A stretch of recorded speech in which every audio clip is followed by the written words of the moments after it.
causes all the water to leave his body and shoot Varvara out of the well. Moments later, the group comes out of the tunnel and takes a path through the mountains. When Baba Yaga sneezes, she causes a rock to fall, so Ivan jumps on Kache to push him out of the way just in time. Kache thinks this is silly because he's immortal, but a second rock falls and crushes him, so now they have to help him out. In the evening, they stop to rest, and Ivan gifts Vasilisa his needle necklace. The next morning, Ivan wakes up first and gets captured by Varvara, whose soldiers soon surround the group. Varvara then uses her magic whip to throw Kache around, but when she tries to hurt Vasilisa too, she dodges it and accidentally falls off the cliff. The soldiers assume she died and leave with their new prisoners, but actually Ivan's necklace got stuck on a rock and now Vasilisa is holding onto it in her frog form. Ivan hears her croak and guesses the truth. After lots of traveling, Varvara takes the group to the White Mountains, where a bunch of weapons have been on the ground since the old days of war. Varvara orders Ivan to find the magic sword, so he looks around and picks one at random, only for the sword to break in his hand.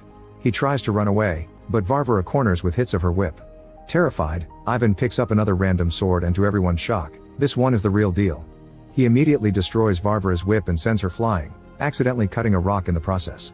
Then he forces the soldiers to surrender before freeing his friends and giving the sword to Kache. At that moment Dobrynya arrives and reveals that he's been working with Varvara all along. In fact the witch has the magic crystal, so Kache exchanges the sword for it to get his soul back, but the crystal turns out to be a fake. Suddenly Vasilisa comes out of hiding and tackles Dobrynya, giving Ivan the chance to push the guards and grab the sword. The enemy gets ready to fight and Vasilisa tells Ivan to help, but instead Ivan opens a portal with the sword and returns to his own world.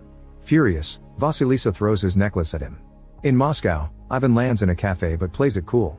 The rest of the day he can't stop feeling guilty, especially when he sees the pictures on his phone. He decides to return to the pool and tries going down the same slide, but nothing happens and he ends up getting arrested. To his surprise, Svetozar is also in the cell. Apparently he escaped to this world